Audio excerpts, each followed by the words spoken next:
धाकड़ खबर, बेखौफजुमा बेबाक अंदाज। धाकड़ खबर के न्यूज रूम से मैं आपके साथ हूं अकरम रईस खान। पुलिस वाला निकला लुटेरा। पुलिस वाले के कब्जे से बरामद हुए लूट के 18 लाख। 3 साथियों सहित पकड़ा गया पुलिस वाला। उत्तर प्रदेश में 18 लाख की लूट को दिया था वारदात को अंजाम। इसी स्टाइल में खबरें भोपू मीडिया के दलाल चाटुकार और दंगाई पत्रकार आपके सामने रखते हैं, ब्रेकिंग न्यूज करके, लेकिन असल खबरें जो होती हैं उनको गायब कर देते हैं। खबर उत्तर प्रदेश के बुलंदशहर से आ रही है, पर मुझे लगता है खबर की शुरुआत करें उससे पहले मैं आपको 40-45 साल पहले ले जाना चाहता हूं। जो लोग आज कहते हैं ना कि उस जमाने में लोकतंत्र नहीं होता था, तो लोकतंत्र कैसा होता था वो थोड़ा सा देख लीजिए। 1975 या 76 का मामला बताया जाता है कि इलाहाबाद हाईकोर्ट के जज ने साफ तौर पर कहा कि पुलिस वालों को वर्दी गुंडागर्दी करने के लिए दी गई। आज लगता नहीं है कि किसी जज में इतनी ताकत हो कि पुलिस वालों के खिलाफ इस तरीके की टिप्पणी भी कर दे। आदेश करना तो बहुत दूर की बात है। ये वही दौर है जब इलाहाबाद हाईकोर्ट से एक जजमेंट आता है और देश की प्रधानमंत्री इंदिरा गांधी की लोकसभा सदस्यता समाप्त कर दी जाती है, और उसी जजमेंट के बाद वो इमरजेंसी यानी कि आपातकाल लागू कर देती हैं। कमाल के जज थे वो लोग। आज तो जज नहीं कर पाएंगे। आज तो जज पहले कहते हैं किसानों के मामले की सुनवाई करते हुए कि हम सुप्रीम कोर्ट के किसी रिटायर्ड चीफ जस्टिस से एक कमेटी बनाएंगे, और उससे पहली सुनवाई में कहते हैं कि पी साईनाथ को उसमें शामिल करेंगे। ना पी साईनाथ को शामिल करते हैं, ना उसमें जो है किसी रिटायर्ड चीफ जस्टिस को शामिल करते हैं। 4 लोग कहाँ से नाम आ जाते हैं, उनकी एक कमेटी बना देते हैं। बड़ा सवाल ये भी पैदा हो जाता है कि कमेटी बनाने की जरूरत क्या थी। जब सुप्रीम कोर्ट ने स्टे कर दिया कि कानून लागू नहीं होंगे, तो भैया सुनवाई शुरू कर देते हैं। कानूनों की संवैधानिकता को लेकर सुनवाई शुरू कर देते, बेंच बना देते। क्या कमेटी को एंटरटेन करने की जरूरत पड़ी थी? लेकिन लगता है जो सरकार चाह रही थी, किसानों से इतने लंबे अरसे तक बात करके हम एक कमेटी बना देते हैं जी, 40 संगठनों से क्यों कर बात करेंगे, ऐसा तो ना होने की कमेटी बना दे, 2-4 तुम अपने नाम दे दो, 2-4 हम अपने नाम दे दे, कमेटी सी बना दे, राड खत्म हो जाएगी, बात सुनती रहेगी। वैसा ही कुछ शायद सुप्रीम कोर्ट ने कर दिया है। किसान नाराज हैं। अब छोड़ देते हैं इस बात को। आप भी कहेंगे कि खबर कुछ और है, कहानी कहीं और की सुनानी शुरू कर दी। अपनी खबर पे आते हैं। खबर बुलंदशहर से आ रही है। सीन 26 दिसंबर की दोपहर को क्रिएट होता है। एक शख्स हैं जिनका नाम है सिराज। वो एक बीड़ी कंपनी में काम करते हैं। उनके साथ एक ड्राइवर है जिसका नाम है मुनव्वर उर्फ मुन्ना। दोनों कार में सवार होकर हाथरस के सासनी से 18 लाख रुपए कैश लेकर दिल्ली की ओर जा रहे हैं। सीन को थोड़ा इमेजिन कीजिएगा।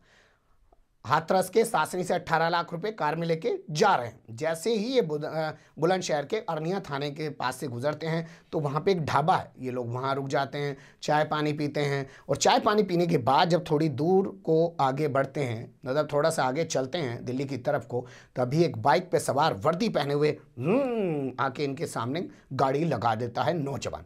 कहता है पीछे टक्कर मार के आए हो, एक्सीडेंट करके आए हो, तुम्हें बख्शा नहीं जाएगा, चलो।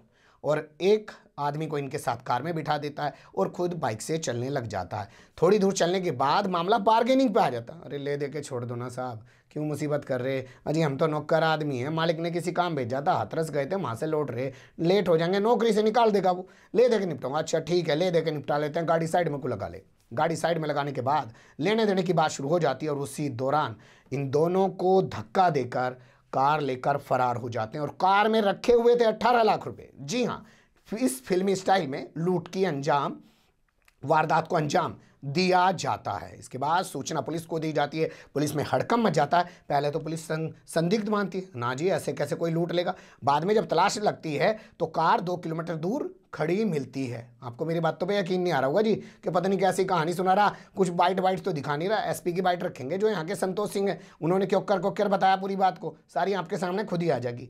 अब इस मामले में जब पुलिस की जाँच शुरू होती है तो पुलिस गिरफ्तार करती है एक सिपाही को, एक महिला को, उसके 2 साथियों को, और वो सिपाही जो है आरपीएफ यानी कि रेलवे का वो सिपाही है, और चाणक्यपुरी में रेलवे बोर्ड के कोई सदस्य हैं, उनकी सुरक्षा में वो लगा हुआ था। यानी कि सिपाही निकला लुटेरा। 18 लाख रुपए बरामद हुए हैं। अब कहानी एसपी संतोष सिंह की ज़बानी आपके सामने। ये 26 दिसंबर को एक लूट की सूचना दी गई थी।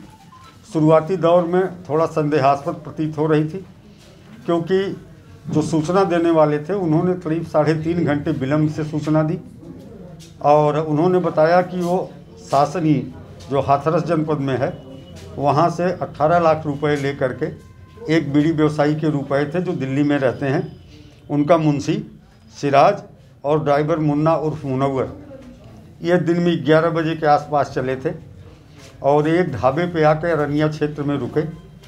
वहाँ इन्होंने काफ़ी देर अपना समय गुजारा। इसके बाद जब ये आगे बढ़े तो इनका कहना है कि एक मोटरसाइकिल पर 3 लोग थे जो पुलिस की वर्दी में थे। उन्होंने इन्हें ओवरटेक करके रोका और रोकने के बाद कहा कि तुम एक्सीडेंट करके आ रहे हो, चलो। इनकी गाड़ी कब्जे में ले ली, इनको पीछे बैठा लिया। 1-2 किलोमीटर चलने के बाद इन्होंने कहा कि यहीं आपस में तय कर लेते हैं और गाड़ी से नीचे उतरने पर गाड़ी लेके भाग गए। 2 किलोमीटर आगे गाड़ी इनकी खड़ी मिली, लेकिन गाड़ी में इनका कैश नहीं था। लेकिन इनके द्वारा तत्काल पुलिस को सूचना नहीं दी गई। लगभग 3.5 घंटे विलम्ब से एक व्यक्ति के माध्यम से इन्होंने थाना खुर्जा नगर पर सूचना दी। पुलिस तत्काल सक्रिय हुई और सारे संभव जो विकल्प थे वो इसमें तलाश किए गए। लेकिन समस्या ये आ रही थी कि पीछे जहाँ से आ रहे थे, इनके आगे पीछे कोई इस तरह की मोटरसाइकिल आती हुई नहीं दिखी। इस बात को लेकर संशय पैदा हो रहा था कि अगर किसी ने पीछा किया होता है, हाथरस से पैसे लेके चले थे, तो निश्चित तौर पर रास्ते में मोटरसाइकिल दिखती। लेकिन एक मोटरसाइकिल जिस मॉडल का इन्होंने बताया था, वो आगे पे घटनास्थल के बाद रास्ते में पुलिस को मिली सीसीटीवी कैमरे में। उस मोटरसाइकिल का पीछा करते हुए 15 दिनों तक हमारी टीम लगातार सीसीटीवी कैमरे देखती रही और ये सौभाग्य की बात थी कि वो मोटरसाइकिल दिल्ली में जहाँ जा कर के रुकी, वहाँ तक हमारी टीम पहुँच गई, केवल जगह जगह सीसीटीवी कैमरों के तलाश और उसको देखने के आधार पर। और फिर उस आधार पर हम लोगों ने, हमारी टीम ने, स्वाट की टीम और अरनिया थाने की टीम ने, जो उस मकान में जो रहता था, जो संदिग्ध आचरण का, आपराधिक प्रवृत्ति का व्यक्ति था, उसको उठाया तो पूरे अभियोग का अनावरण हुआ। इस पूरे प्रकरण में कुल 6 लोग प्रकाश में आए, जिसमें से 3 मोटरसाइकिल पर थे और 3 लोग अन्य एक कार में थे। जिस ढाबे पे ये रुके थे, उसी के ठीक सामने वाले ढाबे पे वो टीम भी अपराधियों की थी। ड्राइवर की इसमें दुर्भिसंधि थी। जो मुंशी था सिराज, उसका कोई रोल नहीं था, उसे पता नहीं था। ड्राइवर ने ही इन अपराधियों को बुलाया था दिल्ली से, और ये हाथरस की तरफ से इसीलिए न आ करके दिल्ली की तरफ से आए और ढाबे के सामने पहले से तय स्थान के मुताबिक सड़क के दूसरी तरफ दूसरी गाड़ी थी, इस तरफ ये गाड़ी थी। इनके कब्जे से पूरे 18 लाख रुपए 100% बरामदगी कर ली गई है। 2 अभियुक्त अभी भागे हुए हैं, उनकी गिरफ्तारी का प्रयास किया जा रहा है और ड्राइवर भी इस घटना में संलिप्त रहा है। यहाँ ये भी उल्लेखनीय है कि एक अभियुक्त धर्मेंद्र, जो वर्दी में बताया गया था, वो आरपीएफ का सिपाही है और चाणक्यपुरी में रेलवे बोर्ड के एक सदस्य की सुरक्षा में वर्तमान में तैनात है, उसे भी गिरफ्तार कर लिया गया है। तो इस तरह मुन्ना उर्फ मुनव्वर के कब्जे से 2 लाख रुपए, आरपीएफ का जो सिपाही धर्मेंद्र है उसके कब्जे से 5 लाख रुपए, मनोज उर्फ काके नंदग्राम गाजियाबाद का है, इसके कब्जे से 1 लाख रुपए, और रेशमा जो वांछित अभियुक्त जुएल है उसकी पत्नी, उसके कब्जे से 10 लाख रुपए। इस प्रकार 18 लाख रुपयों की बरामदगी कर ली गई। सुन लिया आपने, पूरा विस्तार से बताया है। आखिर बताएंगे क्यों नहीं भाई साहब, 100% पैसा रिकवर कर दिया है। ऊपर लेटर लिख के जाएगा, शासन से एक पत्र आएगा, शाबाश कमाल कर दिया। 18 लाख लूटे और 1 रुपये भी खर्च नहीं होने दिया। सारे बदमाशों को पकड़ लिया, 18 लाख रुपये भी बरामद कर लिए। ये तो कटे काम कर दिया। संतोष सिंह जी, आप बने रहो बुलंदशहर में अभी, और आपको हटाने वाला कोई नहीं है। 2-4 उल्टे सीधे काम थारे राज्य में अगर हो भी गए हों तो कोई फर्क नहीं पड़ रहा। यह लूट का खुलासा करके तुमने बहुत बड़ा काम कर दिया। लेकिन बड़ा सवाल ये, आपने सुना होगा एसएसपी की ज़बानी, वो कह रहे हैं कि इस मामले में मुनव्वर उर्फ मुन्ना मिला हुआ था बदमाशों से, उसकी प्लानिंग के साथ ये पूरी वारदात को अंजाम दिया गया, लेकिन सिराज का इस मामले में कोई दोष नहीं था। लेकिन बड़ा सवाल ये है कि धर्मेंद्र जो सिपाही है, जो चाणक्यपुरी में रेलवे बोर्ड के एक मेंबर की सुरक्षा में लगा हुआ है, उसे लूट करने के लिए जगह कौन सी सेफ दिखाई दी? उत्तर प्रदेश। तो उत्तर प्रदेश में मानते हैं कि जंगल राज चल रहा है या नहीं चल रहा है? ये ऐसा क्यों हो रहा है उत्तर प्रदेश में जानते हैं? क्योंकि पुलिस यहाँ लोगों को वाकई में काफ़ी हद तक लूट रही है। पहले वो पकड़ती है ऐसे ही मामले में, फिर उनको बैठाती है, पैसा वसूलती है और बाद में पंछियों को उड़ा देती है। इसी बुलंदशहर में हमने देखा कि ठाकुर सॉल पर लिखा हुआ था, जूता बेच रहा था, नासी नाम का गरीब मजदूर, उसको पुलिस उठा के ले गई, उसके खिलाफ मुकदमा लिख दिया सांप्रदायिक भावनाएं भड़काने का। बाद में जब मामला मीडिया में हल्ला मचा तो उसको छोड़ दिया, कहा कि हम 153 इससे हटा दे रहे हैं और जो बाकी धाराएं हैं 504, 323 इसके खिलाफ वो दर्ज करके मामले की जांच कर रहे। अब तक कोई फैक्ट्री ना पकड़ी गई। बाकायदा वो आगरा की कंपनी रजिस्टर्ड है आगरा में ठाकुर के नाम से जूता बनाने, उसको क्यों नहीं बंद करने जा रही? ये बुलंदशहर की पुलिस इतनी क्रांतिकारी पुलिस थी। तो यहाँ अब ये खुलासा करके 56 इंच का सीना तो यहाँ के एसएसपी दिखाएंगे, क्योंकि उसके चलते उनके जो पूरे काम हैं पहले के वो तो दब जाएंगे।